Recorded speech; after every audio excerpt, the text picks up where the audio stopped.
다 같이 목도 드리면서 수요예배 하나님 앞에 드리겠습니다.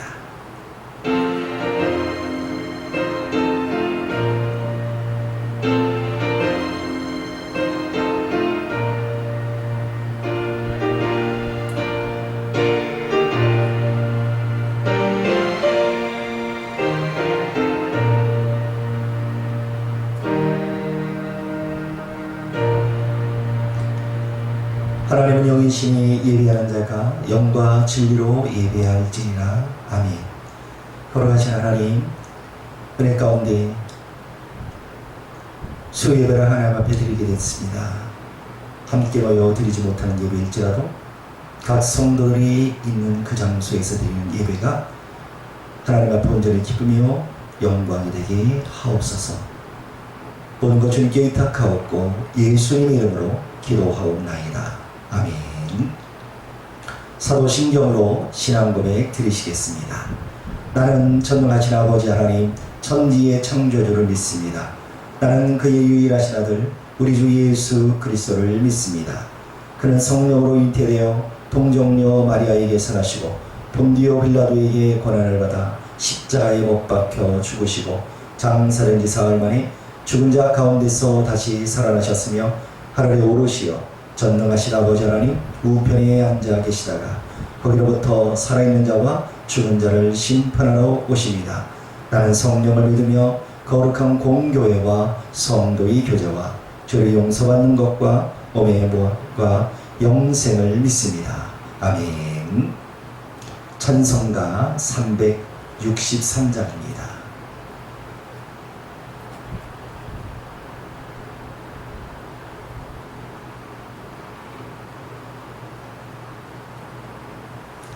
(363장입니다)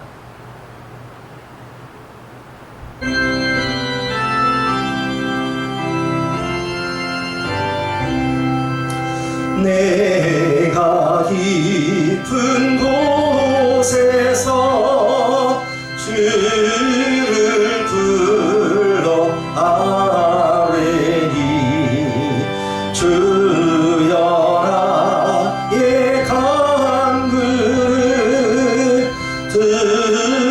들어주신 하라고 보좌 앞에 나가니 은혜 내려 주소서.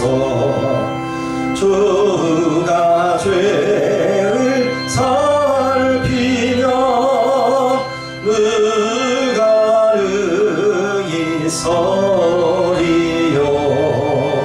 오직 주만 모든 죄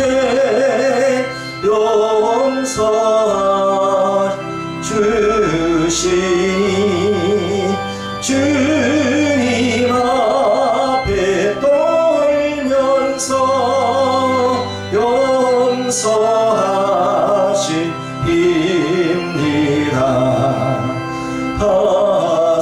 하수꾼이 새벽을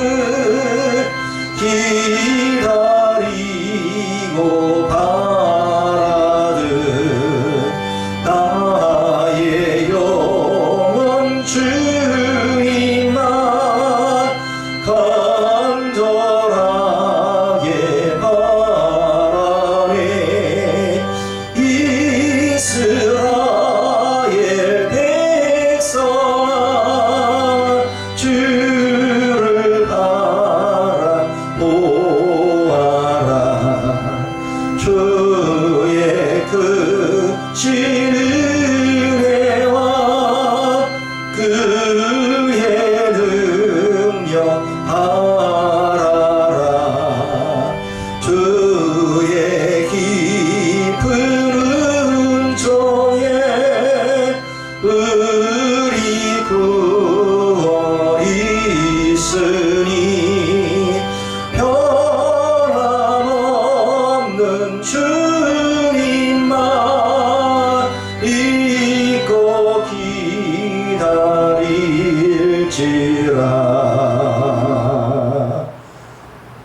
다 같이 기도하시겠습니다.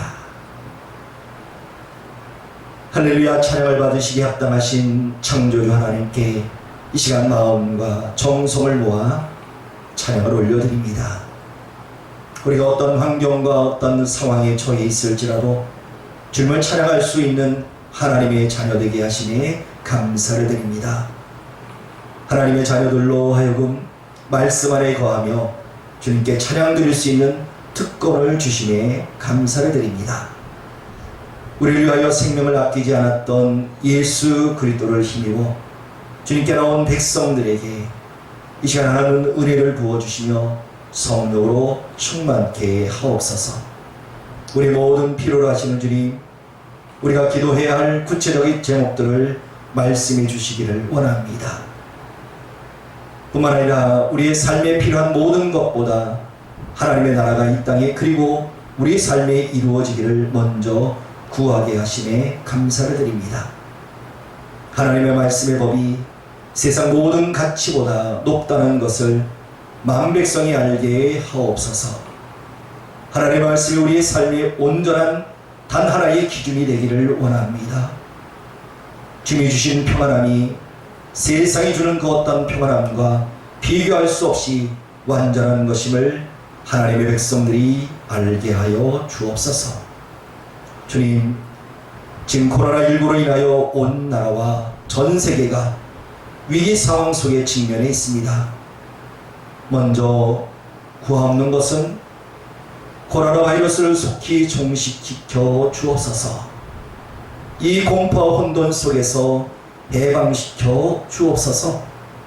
또한 이 위기를 우리 모두가 한마음으로 서로 질서 있게 행하여 정해진 법을 준수하게 하옵소서. 믿는 그리스도인으로 이제 마지막 때에 악한 때를 살아가고 있는 우리가 오락을 금하며 마음을 주님께 돌려 기도할 마음을 주사 오직 주님께 나와 기도하게 하옵소서. 모든 것은 창조주 하나님께 속하였으니 이 또한 속히 해결하여 주시기를 간절히 구하옵나이다. 무엇이든지 기도하고 구하는 것은 받은 줄로 믿으라. 그러면 너에게 그대로 되리라 말씀하신 주님, 이 시간 수요예배 함께 모여 예배드리지 못하며 비대면으로 각 성도들의 삶의 자리에서 드리고 있습니다. 저들이 드리는 예배가 영과 진리로 드리는 예배 되게 하시며 예배가 회복되며 말씀이 제단이 더욱 강하게 세워주시며 성령께서 각 성도들이 드리는 예배에 쳐서 함께 하시며 그것이 하나님의 나라 주님의 교회가 세워지게 하옵소서.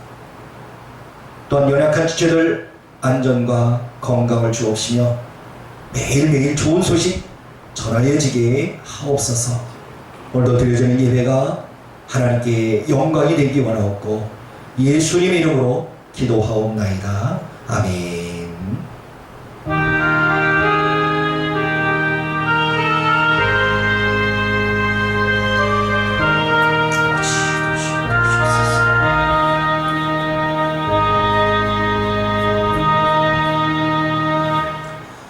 이 시간 함께 은혜의 말씀 사무엘상 21장 1절로 6절입니다.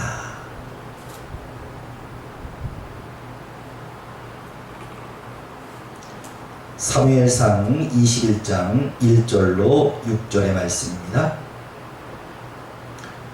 구약성경 445쪽입니다.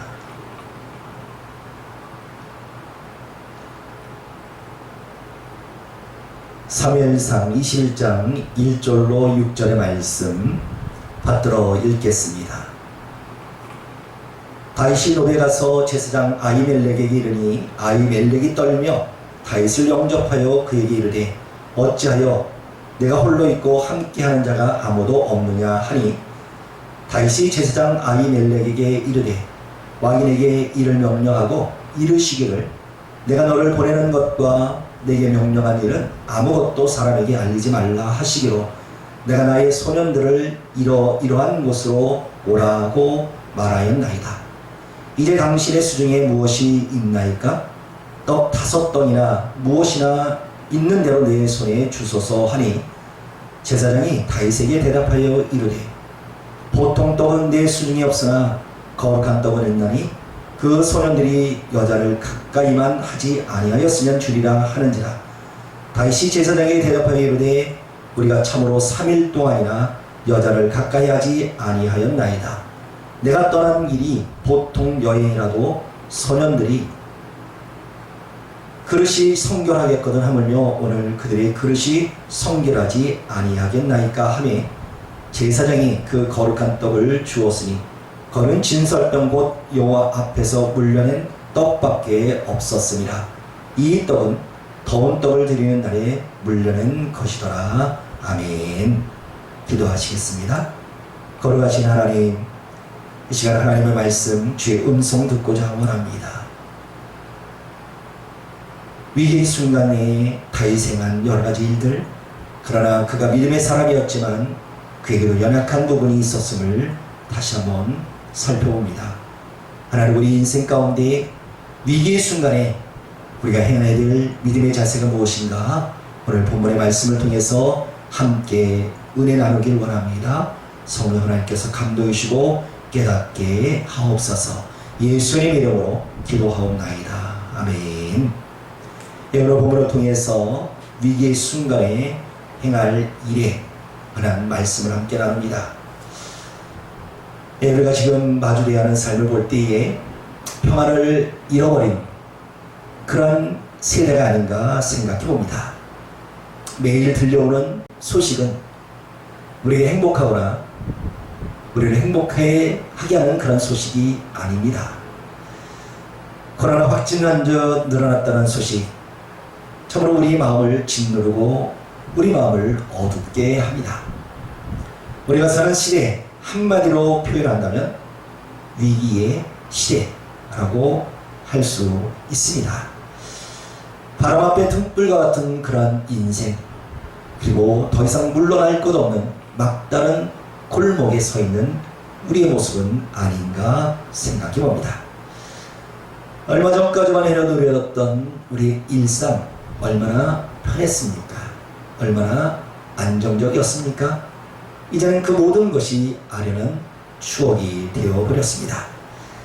이런 우리의 삶에서 경험되는 것, 그리고 우리는 나 자신을 생각할 때 꽤나 괜찮은 사람처럼 여겨졌습니다.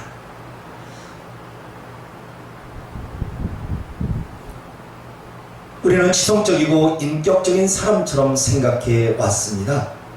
그런데 우리가 어려운 일, 힘든 일, 위기의 순간을 만났을 때 나 자신을 통제하지 못하는 감정적인 사람이 될 때도 있습니다. 그렇습니다. 우리의 본성은 평소에 잘 드러나지 않습니다. 내가 점잖은 사람처럼, 온유한 사람처럼 그렇게 많은 사람들에게 보여졌고 또 그렇게 인정되었습니다. 그러나 위기를 만나고 급박한 상황을 만났을 때는 우리가 이성을 잃었습니다. 감정적으로 행동하는 우리의 모습을 보았습니다. 그렇다면 우리 신앙은 어떨까요? 우리 신앙생활도 마찬가지입니다. 평안하고 별일 없을 때에 나의 믿음이 지뢰고인 것처럼 그렇게 생각되었습니다. 나는 기도하는 사람이라고 생각했습니다. 나는 성령 충만한 사람이라고 생각해 왔습니다. 그러나 위기를 당하고 시련을 당했을 때 우리의 신앙의 모습, 그것이 거짓인 것을 알았습니다. 그것이 가짜인 것이 드러나게 되었습니다. 그동안 우리의 신앙생활, 우리의 생명을 다하는 그런 신앙생활, 그것이 아니라 겉으로만 보여줬던 잘 꾸며진 알맹이 없는 그런 신앙이었습니다. 입술로 그럴듯한 고백을 드렸지만 우리의 중심에는 생명을 다하는 헌신의 고백은 없었다는 겁니다.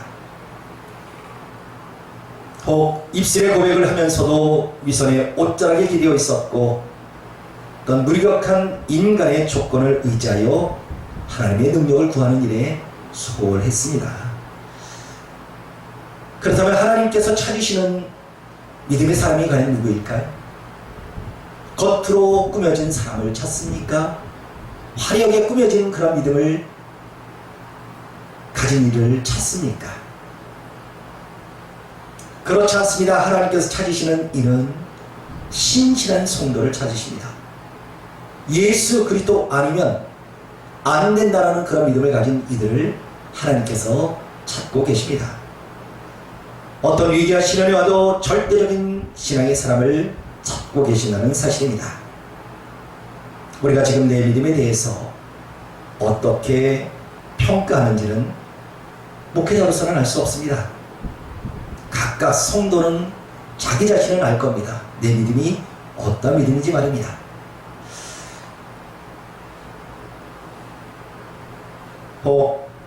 나는 남들보다 수준이 높은 성도야, 그런 믿음을 가지고 있어 라는 그런 성도도 있을 것이며, 늘 그리고 항상 나는 부족해, 하나님의 은혜만 필요해 라고 고백하는 성도들도 있을 겁니다.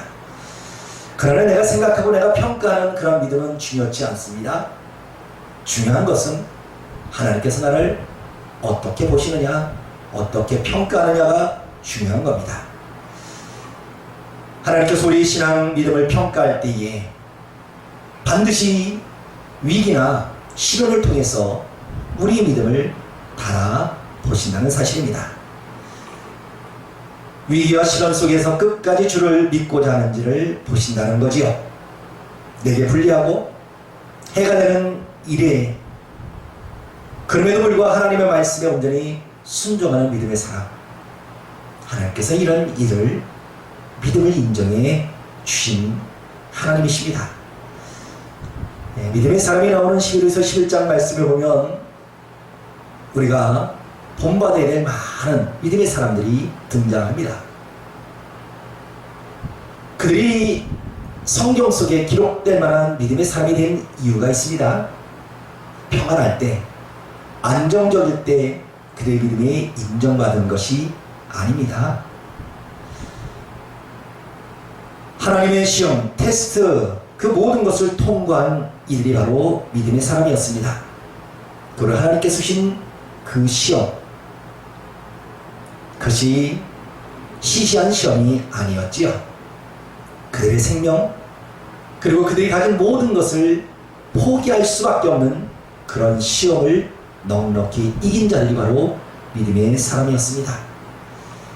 뿐만 아니라 하나님께서는 칭찬을 통해서도 시험을 하십니다. 인간의 본성에 있으면 교만이 있습니다.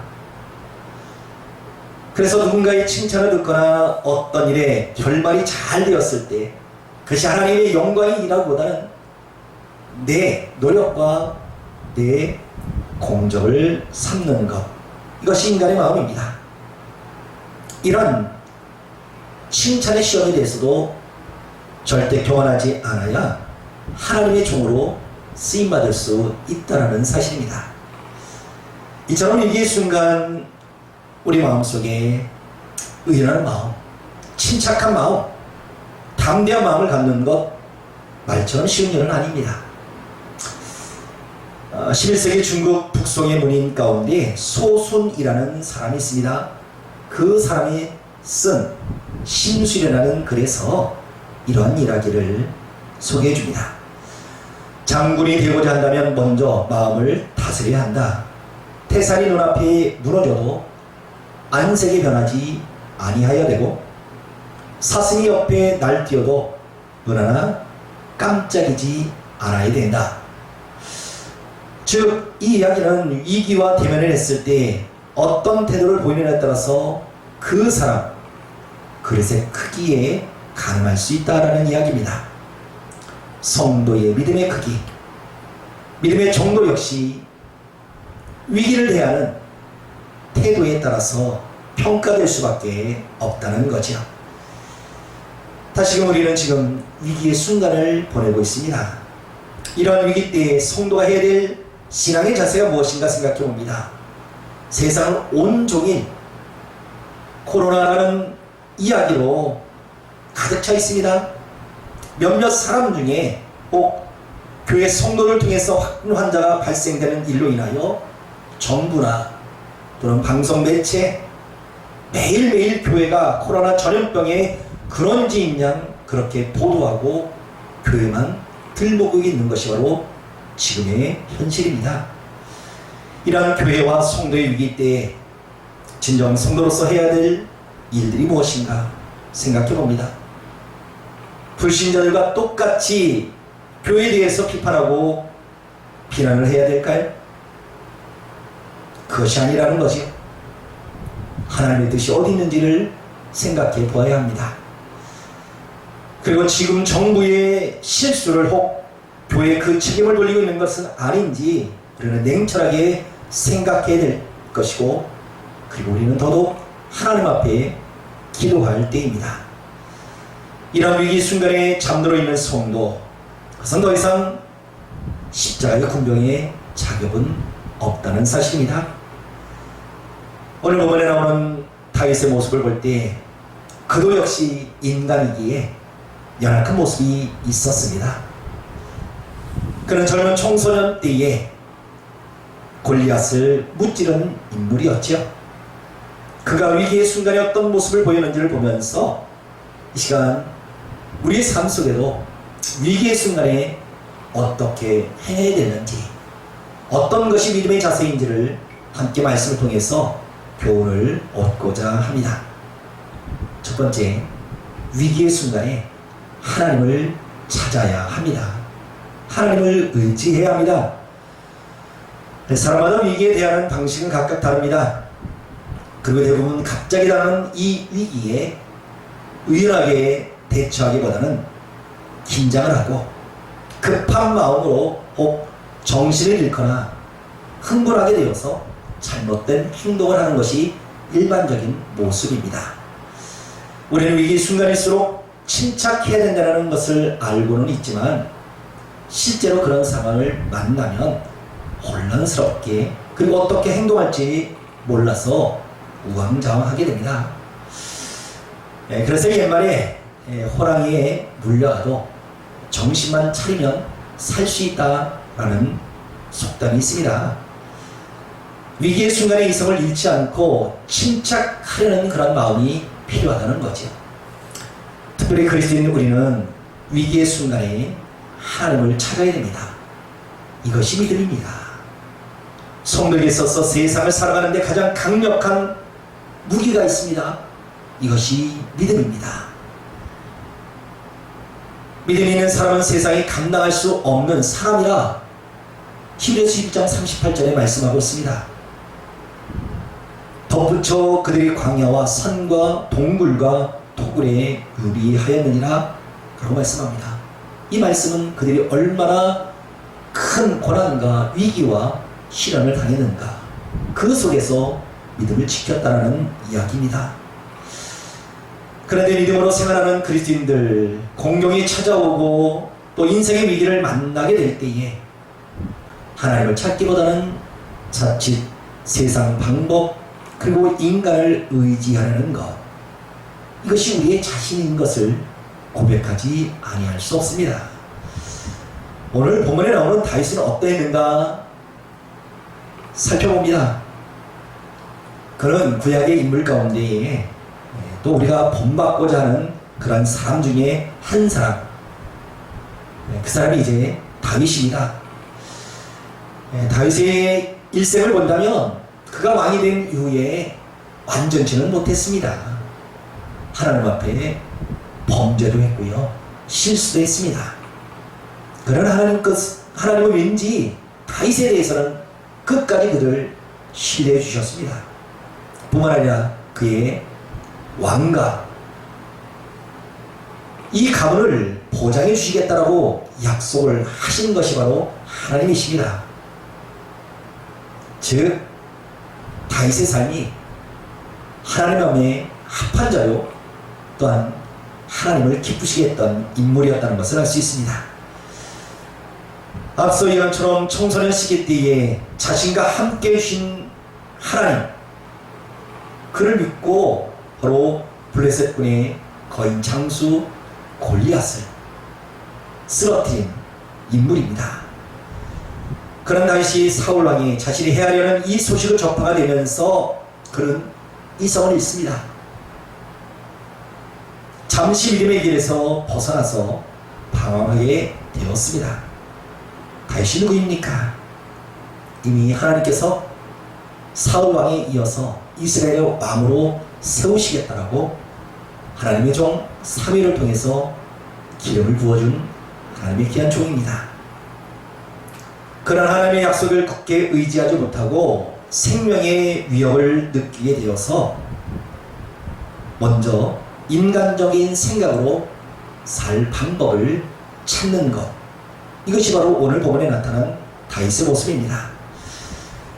오늘 보면 1절에 다윗이 살기 위해서 녹당에 살고 있는 제사장 아히멜렉을 찾아갑니다.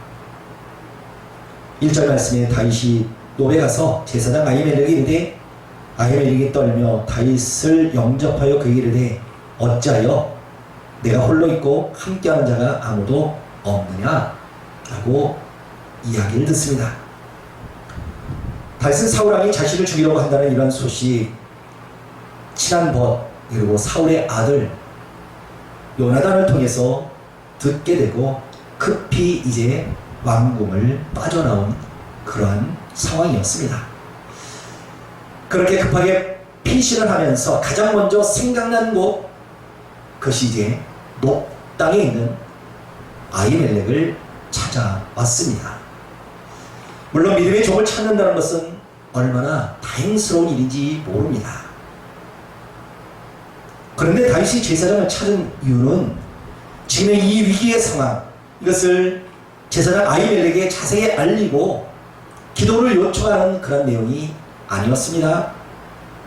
인간적 방법으로 살 궁리를 했던 다윗의 모습이었습니다.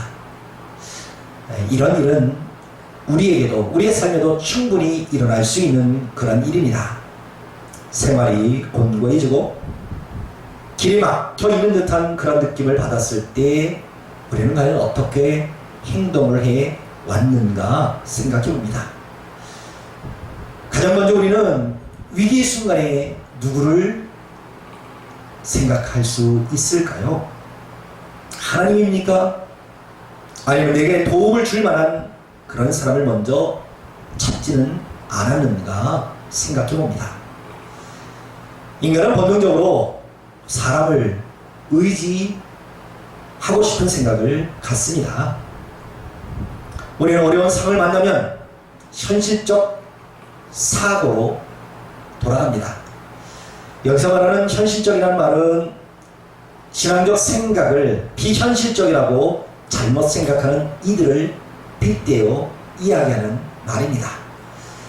우리의 믿음, 그것이 비현실적이라고 생각하는 이들이 있습니다. 혹 상상 속에, 공상 속에 이루어지는 일이라고 말입니다. 단지 우리의 마음과 우리의 정신에 국한된 그런 위로 그리고 안정을 주는 것이 믿음이라고 생각하는 이들 말입니다. 그런 생각으로 눈에 보이는 것들만을 의지하는 그런 현실적인 이들, 그런 믿음이라는 것은 우리의 지식, 우리의 경험, 우리의 상황, 그리고 우리의 시간, 이 모든 것을 초월하시며 그 속에서 계시하시고 그 속에서 역사하시는 하나님을 믿는 것이 진실된 믿음입니다. 우리 마음과 정신 세계만을 위한 것, 이것이 믿음이 아니라는 거지요. 우리 현실 속에서 살아계신 하나님의 역사가 일어난다 라는 것을 믿고 그것을 매일매일 경험하는 것, 이것이 성도의 삶입니다. 따라서 우리의 삶 속에 위기가 왔을 때에 가장 먼저 해야 될 것이 있습니다. 그것이 바로 하나님을 찾는 일입니다. 하나님께 나의 일상을 맡기는 삶이 있어야 된다는 거지요. 시편 30편 5절과 6절 말씀을 통해 볼 때에 내 길을 여호와께 맡기라. 그를 의지하면 그가 이루시고 내 의를 빛같이 나타내시며 내 공의를 정오의 빛같이 하시리로다 말씀합니다. 또한 시편 42편 5절에 불안해하는 영혼과 낙심한 영혼에게 오직 하나님만이 소망이 되어 주신다라고 말씀하고 있습니다. 이 시간 우리 성도님들의 삶 속에 어떤 위기를 경험하고 계십니까? 우리 일상이 경험하는 그런 위기와 시련 속에 내가 붙잡고자 원하는 것, 내가 의지하고자 원하는 것이 무엇인가 생각해 봅니다. 하나님이 아닌 것을 붙잡는 성도, 이제 더 이상 세상이나 사람이 아닌 하나님을 찾고 하나님을 의지하는 성도가 될 수 있기를 원합니다. 두 번째, 위기의 때에 더더욱 진실해야 합니다. 사람은 위기의 순간을 만나면 그 위기나 고난에 벗어나기 위해서 본능적으로 또 순간적으로 거짓을 말할 수 있습니다. 어릴 적 우리의 실수나 우리의 잘못에 대해서 부모님들이 이제 꾸중하시고 책망하시고 또한 야단을 치실 때에 우리는 그런 위기에서 모면하고자 나의 실수, 나의 잘못을 인정하지 아니하고 거짓을 말할 때가 있습니다.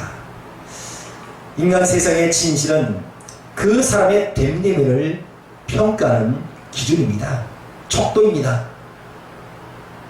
세상적 방법은 목표를 달성하기 위해서 수단과 방법을 가리지 말라고 가르칩니다. 그러나 그것은 잘못된 가르침입니다. 사람에게 있어서 신용과 신뢰는 자신이 가진 작은 명함보다 더 중요한 가치가 있기 때문입니다. 장사를 해서 혹 그 장사, 그 상업을 통해서 진실되지 못하고 소비자들을 속이는 그런 일들, 혹 성공을 할 수 있으나 그 생명은 오래가지 않습니다. 오래도록 유지하려면 신용이 중요합니다. 신뢰가 중요합니다. 소비자나 물건을 공급하는 자가 서로 믿고 그 물건을 공급해주는 것, 그리고 물건을 사주는 그런 신용이 오래간다는 거죠. 부관계에서 사랑이란 진실과 신용의 농도를 뜻합니다. 자녀가 부모님의 말씀을 믿지 못하면 그 집은 화합하지 못합니다. 불화가 일어납니다. 깨어지게 됩니다. 그리고 국가가 거짓 소문 또한 뉴스를 통해서 공공연하게 흘린 그런 잘못된 소식들, 그 피해는 온 나라 국민들에게 돌아간다는 거지요. 거짓이 아무리 많이 모여도 절대 진실을 이길 수는 없습니다. 진실이라는 것이 지금 드러나지 않음으로 인해서 우리에게 해가 되고 우리에게 고난이 될 수 있으나 그 진실은 반드시 끝에 가서 그 진실이 이기게 된다는 사실입니다. 하나님 우리 앞에 진실과 거짓 이것을 두고 보면서 우리에게 선택하기를 원하십니다. 오늘 본문에 나오는 다윗도 진실과 거짓의 선택이 결합해서 그가 무엇을 선택했습니까? 불행하게도 그가 선택한 것은 진실이 아닌 거짓을 선택했습니다. 하나님 앞에 의롭게 행하던 다윗이 힘들이지 않고 정말 신기하게도 제사장이 했던 이 말을 보면 어떻게 보면 미리 준비한 것처럼 거짓말을 하고 있습니다. 다윗을 영접했던 아히멜렉 제사장은 어찌하여 다윗 당신 혼자 이곳에 왔습니까? 라고 이런 이야기를 하자 다윗은 2절 말씀을 통해서 사울 왕의 명령한 일로 인하여 아무에게도 그 명령을 이야기하지 말라라는 이 이야기를 듣고 이것에 왔노라 라고 거짓을 말합니다. 지금 다윗의 형편은 사울의 죽이려는 음모를 피하여 쫓기는 그런 몸이었습니다. 충분히 이해가 되지요. 그러나 결과를 위해서 잘못된 과정, 거짓의 과정이 정당화될 수는 없습니다. 다윗의 입장에서 볼 때에 자신이 사울왕의 쫓김을 당하고 있다라고 그렇게 이야기했다면 제사장 아히멜렉은 꼭 다윗을 돕지 않았을 겁니다. 그러나 잘못된 다윗의 이야기, 거짓 이야기로 말미암아 아히멜렉이 다윗을 돕는 일로 인하여 이후에 크나큰 일들을 경험하게 됩니다. 즉 아히멜렉과 그의 동료들 모두가 사울의 손에 죽임을 당하는 그런 불행한 일이었습니다. 다윗의 거짓말로 인하여 제사장 아히멜렉을 비롯한 85명의 제사장들 그리고 그의 가족들 그 가족의 모든 재산들이 다 목숨을 잃는 불행한 일이었습니다. 우리가 살면서 진실되이 살아야 된다는 것을 압니다. 그러나 그렇지 못할 때가 있습니다. 위기의 상황을 모면하기 위해서 뿐만 아니라 불필요한 농담 그리고 거짓의 이야기를 통해서 다른 사람들에게 피해를 주는 그런 일들도 있습니다. 거짓말이라는 것은 사탄의 영역입니다. 요한복음 8장 44절 이하에 그가 거짓말장이요 거짓의 아비가 되었음이라 말씀합니다. 위기의 순간 말 그대로 우리의 목에 칼이 들어와도 진실을 말하는 성도가 되어야 합니다. 정직히 행하는 자에게 하나님께서 좋은 것을 주신다 약속하셨습니다. 진실은 성도에게 힘입니다. 정직은 성도에게 능력이 됩니다. 우리 삶 속에 어떠한 위기에 처해 있을지라도 우리는 거짓을 행하면 안 됩니다. 진실되기 행해야 됩니다. 진실이 하나님의 기쁨이고 진실한 자가 하나님께서 승리케 해주신다는 사실을 생각하며 우리 모든 성도들 어떤 위기, 어떤 순간일지라도 오직 진실만을 말하는 그런 성도가 될 수 있기를 주의 이름으로 간절히 소망합니다. 마지막으로 위기의 순간에도 이웃에게 의를 지켜야 된다라는 말씀의 교훈을 받습니다. 하나님의 사랑, 이웃사랑 이것은 하나님의 말씀, 십계명의 강령이요 또한 최고의 법입니다. 그런데 우리는 위기의 순간에 이런 원리를 잊어버리게 됩니다. 어떻게 해서든지 이 위기를 모면하려는 것, 그래서 이웃을 희생시키는 일일지라도 나 자신만 안전하고 나 자신만 평화로우면 된다는 이런 이기적인 생각, 이것이 우리의 모습이었습니다. 물론 의도적으로 이웃을 해치려는 생각은 아니지만 이웃의 안위를 생각하지 않는 일들 이 자체 또는 이웃이 위기 상황 속에서도 그런 것을 목격함에도 불구하고 돕지 않는 것, 방관하는 것, 동조자 이 모두가 같은 불이라는 사실입니다. 오늘 본문의 다윗은 아히멜렉 제사장에게 먹을 것을 구합니다. 그러나 급하게 음식을 줄 수 있는 그런 상황은 아니었다는 거죠. 제사장 아히멜렉은 성전에 들여놨던 이 진설병, 이 떡을 다윗에게 제공을 합니다. 이것은 제사장 입장으로 아주 파격적인 그런 일이 아닐 수가 없습니다. 성전에 들여진 진설병, 오직 거룩하게 구별된 제사장들만 먹는 음식이었기 때문입니다. 아히멜렉이 보인 이 호의와 친절, 혹 하나님의 법을 어긴 것은 아닌가라고 물을 수 있지만 앞서 이야기한 것처럼 하나님이 오시는 진실은 과연 뭘까? 중요한 것은 과연 뭘까? 떡 한 덩어리가 중요한 것이 아니라 사람의 생명이라는 거지요. 한 영혼의 생명이 진설병보다 더 중요하다는 것을 제사장은 알고 있었습니다. 이것은 하나님께 범죄하는 것은 아니었습니다. 주님께서도 마태복음 16장 26절에 사람이 만일 온 천하를 얻고도 제 목숨을 잃으면 무엇이 유익하리요? 사람이 무엇을 주고 제 목숨과 바꾸겠느냐 하시는 주의 말씀. 즉 한 영혼이 천하보다 소중한 존재인 것을 말씀하신 내용입니다. 이제 제사장이 전해준 진설병 떡을 통해서 다윗과 그를 따르는 사람들 그들의 허기진 배를 채울 수 있었습니다. 그러나 이때 사울의 신하 한 사람, 어느 본문에 이후에 보면 도에게라는 사람의 이름이 나옵니다. 아히멜렉이 이제 다윗을 돕는 이 광경을 목격하게 됩니다. 그리고 사울 왕이 있는 궁으로 돌아가서 이 모든 내용들을 낱낱이 사울 왕에게 이야기를 합니다.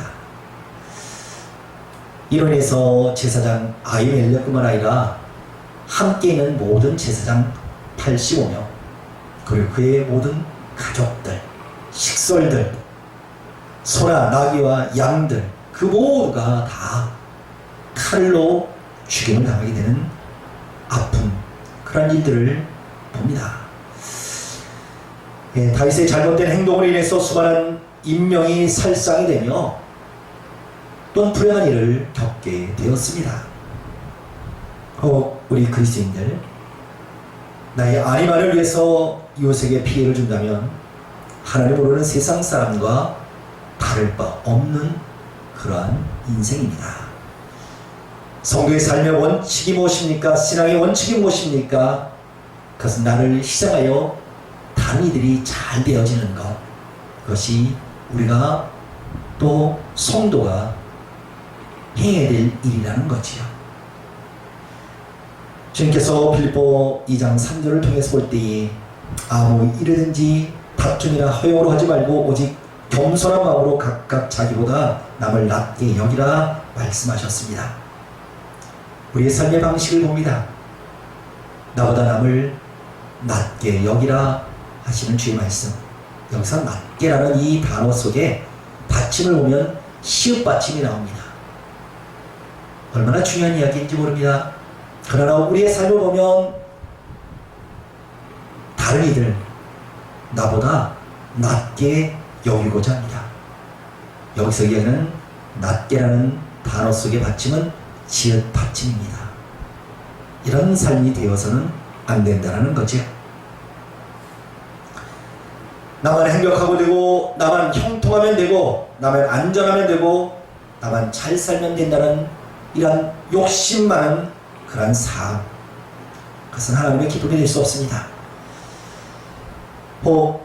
지금 우리가 당하는 이 위기가 우리는 이전에 그렇게 살아온 결과는 아닌가 생각해 봅니다. 나밖에 모르는 교회, 나밖에 모르는 성도로 말입니다. 그래서 세상이 주는 그런 비난이 되지는 않았는가 생각해 봅니다. 교회와 성도, 지금 위기의 순간을 경험하고 있습니다. 이러한 위기의 순간 우리 자신을 돌아보면서 회개할 것을 찾아야 합니다. 회개할 길을 하나님께 구해야 됩니다. 하나님을 찾지 않음에 대한 회개, 진실되지 아니하고 거짓말을 했던 그런 일들에 대한 회개, 이웃을 위해서 희생보다는 나의 안위만을 위한 삶에 대한 회개가 필요할 때입니다. 성도로서 하나님 앞에 철저히 회개하여 이 위기를 진정 하나님께 더 가까이 가는 기회로, 그리고 교회와 성도가 세상으로부터 인정받는 그런 기회로 만들어야 할 때입니다. 이 시간 우리 은사님께 모든 성도님들 각처에서 예배를 드리면서 오늘 주신 하나님의 말씀을 한 주뿐만 아니라 우리 일생 내내 함께 묵상하기를 원합니다. 내가 위기의 순간에 어떻게 행해야 될 것인가? 세상이나 사람을 찾는 것이 아니라 하나님을 찾고 하나님을 의지한다는 사실. 뿐만 아니라 위기의 순간에 오직 진실만이 승리한다는 사실. 위기의 순간에 나 자신의 평안만이 아니라 이웃에게 해가 되지 않는, 진정 이웃에게 유익되는 그런 삶이 되는 성도로서 말입니다. 이런 삶으로 다시금 우리 교회가, 우리 모든 성도님들이 하나님의 거룩한 백성으로 세워져 가기를 주 이름으로 간절히 소망합니다. 기도하시겠습니다. 거룩하신 하나님, 감사를 드립니다. 이 시간 주신 하나님의 음성 기억하며 마음에 새깁니다. 우리의 삶 속의 위기의 순간에 성도로서 행해야 될 믿음의 자세가 무엇인가 생각해 봅니다. 진정 하나님만을 찾기를 원합니다. 하나님만을 의지하기 원합니다. 위기의 순간에 오직 진실된 성도로 세워져 가게 하옵소서. 이웃에게 진정 유익이 되는, 의를 지키는 그런 성도로 세워져 가게 하옵소서.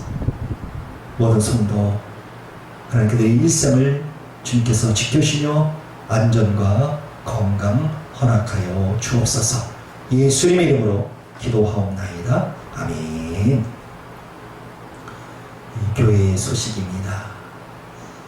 성전에 모여 함께 예배드리지 못한 그런 상황 속에 있습니다. 각 처소에서 예배드리는 그런 상황 속에 있는데 예배에 소홀할 수 없습니다. 어느 곳 어느 장소이든 예수 그리스도의 이름으로 모이는 것이 하나님께서 세우신 제단이요 교회입니다. 각 가정에 그곳에서 드리는 교회가 하나님으로 더욱더 충만해지기 원합니다. 마스크 착용은 필히 착용하셔야 됩니다. 불필요한 외출하지 말라는 그런 권고사항도 있습니다. 우리 모든 성도님들 건강과 또 안전을 위해서 늘 기도하시며 더욱더 어려운 위기 속에 또 이 위기가 단순히 우리가 희망하는 그런 것이 아니라 정말 위대한 기회가 되는 그런 성도의 삶이 되기를 다시 한번 간곡히 부탁을 드립니다. 찬송가 370장입니다.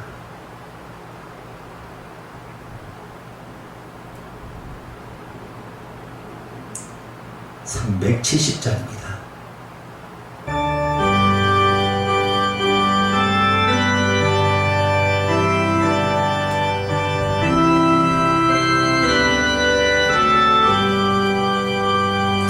주 안에 있는 나에게 단 근심이 있으려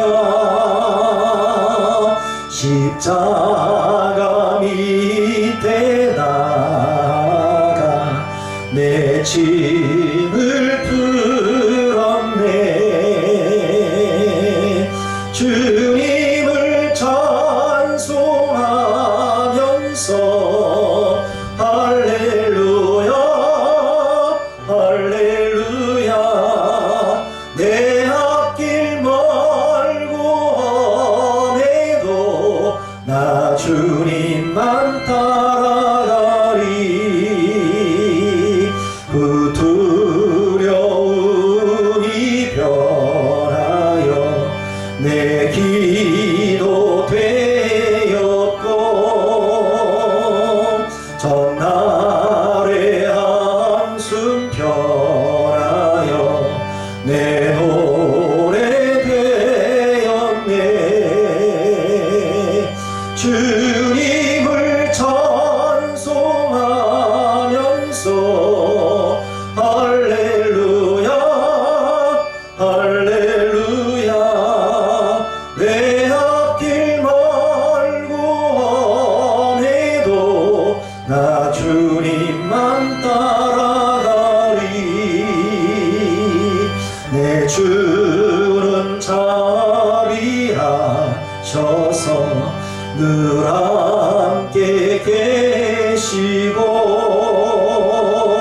내 궁핍함을 아시고 늘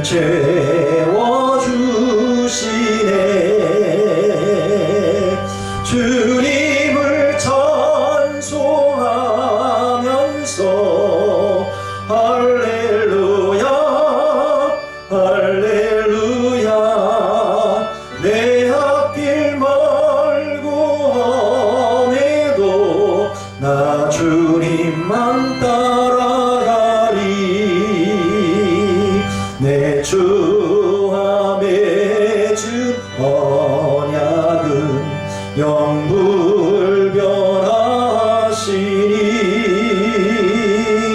그 나라 가기까지는 늘 보호하시네.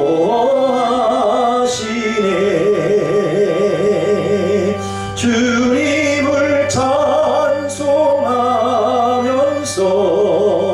할렐루야 할렐루야. 내 앞길 멀고 험해도 나 주님만 따라가리. 기도하시겠습니다. 거룩하신 하나님 감사합니다. 어려운 환경 가운데 있지만 또 불편한 가운데 있지만 늘 주님의 은혜와 사랑을 기억하며 이렇게 또한 비대면으로 또 영상으로 하나님을 예배했습니다. 주께 사랑하신 우리 문산은총교 모든 성도인들 각 지체들 그의 삶이 복되게 하여 주시며 형통케 하여 주시며 어려울 때일수록 더더욱 하나님 앞에 나오게 하시며 의지할 수 있는 믿음 주옵소서.